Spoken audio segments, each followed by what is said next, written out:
Guys, it's time for the weekly recap, and you know what? I got a lot to cover. Let's get started.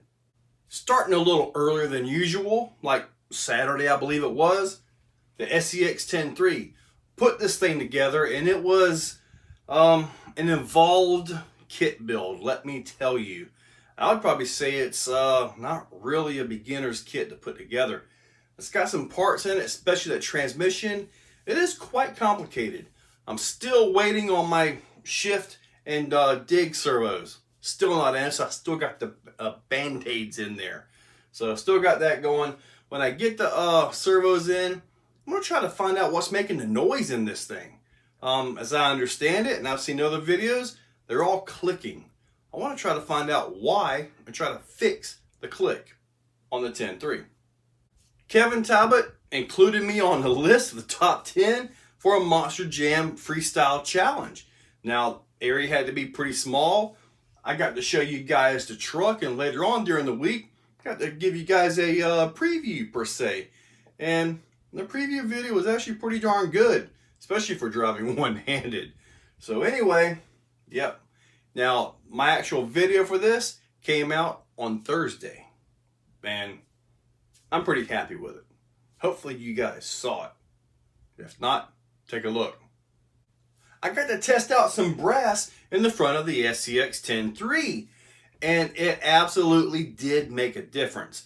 Part of the reasons it did make a difference is the truck is actually light from about here down. So a lot of chassis weight with that transmission, which is actually pretty darn heavy, and then the body, the interior, and all that stuff, all that weight up top really makes this thing a good candidate for some weight down bottom. Now, you start taking stuff off, you first lose the body, you lose the interior. Can it get better performance that way? Absolutely. But really, in my opinion, it's just a nice trail truck with a bunch of features. And hopefully, I'll get my shift servo and my rear dig servo in soon. I have seen pictures online where guys have made the Micro 99 work two different ways. I'm not going to compete this. I'm not going to compete with it. So with that, the SX 107 servos should be just fine. I was able to show you guys the Vidavon billet aluminum beadlock wheels for the UDR that actually fit the Hyrax. They were designed for the Hyrax, and although there was a little bit of a blip, as far as the beads coming loose, the fix was actually pretty simple. So yeah, happy with these tires. Truck performs great. These tires have so much more traction over the stock tires. The stock tires just spin, which could actually be a good thing as far as allowing the truck to spin out and stay on its tires, because the UDR is kind of known for rolling over in turns. But these tires, still, I'm impressed with them.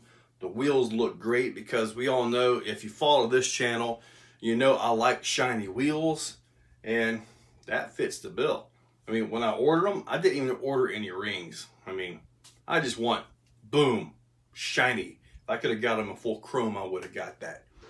But yeah, wheels, fantastic. I got to put some overdrive gears in the front of the 10.3. Now, these overdrive gears, they really help the turn quite a bit. They were the Team Garage Hack gears, so they had the 15 top gear with the 20 lower gear, and that's way fast, like 36 or 37%. So yeah. Now the thing is, when I finished that video, I brought the truck in. There was actually a lot of heat around the motor area, so all that overdrive was creating a lot of bind throughout the drive line, and when you have all that bind, the motor has to overcome that plus move the truck. So, as a trail vehicle, I won't be running any overdrive. If I do put some overdrive in this, it's just going to be that ring and pinion. And the reason is it's a mild overdrive, almost unnoticeable. However, in my past experience with it, it'll shorten the turning radius by about an inch. So it'll tighten it up about an inch, but it's not so much that causes any binding really. You don't even know it's there in normal driving. So that may be what I do with the 10.3. And at that point, I'll be done with the gearing. Right after that, I got to test the landmine tires with the stock J Concepts foams. And yes, they absolutely performed better.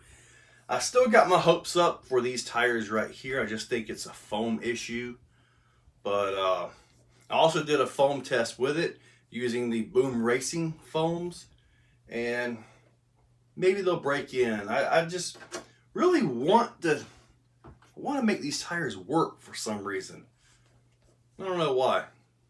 It's just something I want to try to figure out. Maybe it's the challenge of trying to make a possibly mediocre tire perform well. Kind of why we modify our vehicles, right? Make them better. We got to see the Castle Monster X 8S system in the X-Max. Now, Monster X 8S ESC, 800 kV censored motor, 45 tooth pinion gear, 54 tooth spur. It runs pretty much perfect. I could gear it up. I could go with maybe the 46 tooth spur that comes in the package. But really, I think the thing runs fine. I do have a feeling if I go too much further with the gearing, I'm going to start having problems with these stock tires. So for everybody out there with X-Maxes, post up down below. Tell me what tires you've ended up with and tell me why you like them. The tires I had previously were the Proline Badlands. As much as I love those tires, like on grass, these right here would just eat them up. It would take off better in a grass field where the Prolines would just kind of spin. So I kind of like to have this kind of traction, but in a tire that holds together a little bit better. So post up in the comment section and tell me what tires you prefer on your X-Max when you really get the thing moving. Because this thing is awesome now. Bam! Right over onto its back. I'm pretty sure if I could actually get the grip I think it can have, it'll just do a standing backflip. And that's just on 8S. So should be a lot of fun when I get it. To finish off the week, we had the Arrma Mojave. I was very, very surprised at the performance level of this truck. The thing runs really, really good. I was happy with it. The tires, they actually hook up really good in the grass. Way better than the stock UDR tires, which were just, spinned a lot. Just zip, zip, which is actually cool because you can spin the back end out and try to keep it tires down. This thing took some awesome air. Really impressed with it. I wasn't really planning to beat on it, and I said that in the video, but what I didn't realize at that particular time was just how nasty that cartwheel crash was. Afterwards, when I was able to slow it down and zoom in, that was when I could see that this thing that was a heck of a crash. It topped out at about 50 miles per hour in the grass field, box stock on 6S. That's impressive. And that crash probably started at about that because I was moving pretty good. So several of you guys mentioned that you did want me to do like a comparison between the Arrma Mojave and my UDR. Now, the UDR has got a lot of Vitavon parts in it. It's got some MFR parts, Hobby Wing 2200 kV motor, the larger 34 tooth pinion gear, Max 6, a Hobby King Servo GT5 radio. So it's not exactly stock. But what's going to be interesting is it actually faster than the Mojave? We may have to find that out sooner rather than later. Oh, and I got an actual GPS now. Got me a new Garmin, and we can actually read miles per hour. I don't have to use that other thing with kilometers. Yippers. Well, guys, that was it. I know I put up a bunch of videos. I think I had 4 of them on Tuesday alone.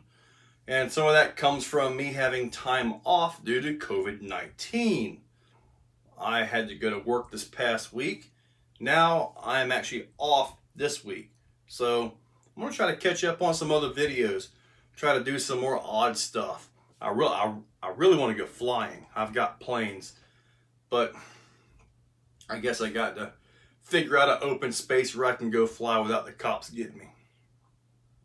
Can't do that in my backyard, too many trees, and I'm not that good of a flyer. But anyway, guys, hopefully you guys liked the videos for this past week. Hopefully you liked the new ones. And also, if you watch the videos, make sure you're subscribed. So that kind of helps out a little bit, helps out on that number. So guys, check that description for affiliate links, eBay and Amazon. If you have anything in your cart, just simply leave it in the cart, come to one of my videos, click on the link, and go check out. It changes nothing on your end, changes nothing on the seller's end, doesn't mess with any warranties or any of that stuff. It just gives a little bit of a commission, and every little bit helps. So guys, hopefully like all these videos, and thank you all for watching. If you guys like what you see, make sure you're subscribed. Hit that subscribe button and ring the bell. If you really like what you see, consider clicking on that join button down below. With that, you can actually become a channel member. Members get early viewing of many of the videos and, a little bit more personalized. Guys, thank you all for watching.